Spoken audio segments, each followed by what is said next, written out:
আসসালামু আলাইকুম রাসেল ভাই, কেমন আছেন জিজ্ঞেস করলাম না। জানি আপনি সব সময় ভালোর দলে থাকেন। আমার নাম শেখ আবির, বাসা নবাবগঞ্জ থানার ছোট্ট একটি গ্রাম বান্দুরায়।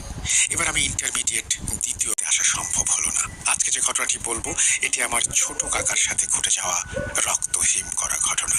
আমার জন্মের প্রায় 9 বছর পর ঘটনাটি ঘটে।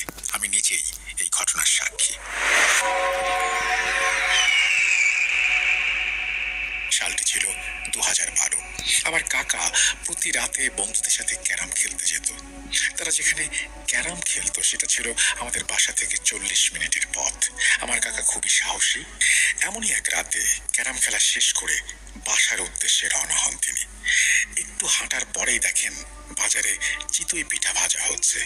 তিনি বাড়ির জন্য কিছু পিঠা কেনেন এবং ওইখানে দাঁড়িয়ে পিঠা খান। পিঠা খেয়ে পানির গ্লাস ময়লা থাকার কারণে পানি আর খান না। কাকা বাসার উদ্দেশ্যে রওনা দেন। শীতকাল, রাত আনুমানিক 11টা বাজে।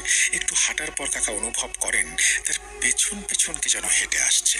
কাকা পেছনে তাকিয়ে দেখেন একটি কালো বেড়াল খুব ভয়ানক ভাবে তার হাতে থাকা পিঠার দিকে তাকিয়ে আছে। কাকা বিড়ালটাকে দেখে সজোরে লাথি মারেন। একটু হাঁটার পর আবারও সেই বিড়ালটি দেখতে পান। এখন পুরো রাস্তার মাঝখানে সে বসে আছে এবং কাকার দিকেই খুব ভয়ানক ভাবে তাকিয়ে আছে। তখন কাকার ভেতরে এক অদ্ভুত ভয় কাজ করছিল।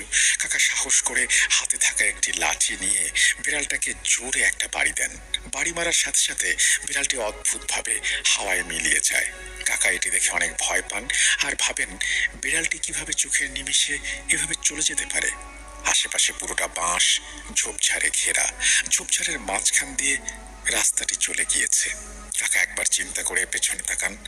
রাস্তা দিয়ে বাসায় যাবেন, কিন্তু ওই রাস্তা দিয়ে বাসায় যেতে 1 ঘন্টার মতো সময় লাগবে। এটি ভেবে কাকা ওই রাস্তাটি ধরে সামনে এগোতে থাকেন।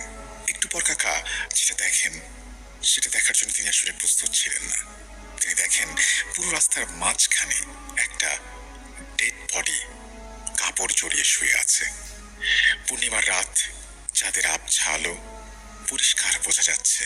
এটা দেখে কাকার আর বুঝতে বাকি রইল না যে তার সাথে অস্বাভাবিক কিছু একটা ঘটছে। তিনি তখন একটা সিগারেট জ্বালান। তার হাতে থাকা মোবাইলে আলো হচ্ছিল না।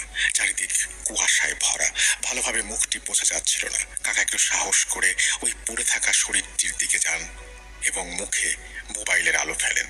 মুখটি তখনও কাফন দিয়ে ঢাকা। আমার কাকার পুরো শরীরটা ভার হয়ে যায়। হঠাৎ করে একটা হিমেল হাওয়া এসে ওই শরীরটার থেকে কাফনটা সরিয়ে দেয়। এরপর আমার কাকা যেটা দেখেন সেটা দেখার জন্য তিনি মোটেও প্রস্তুত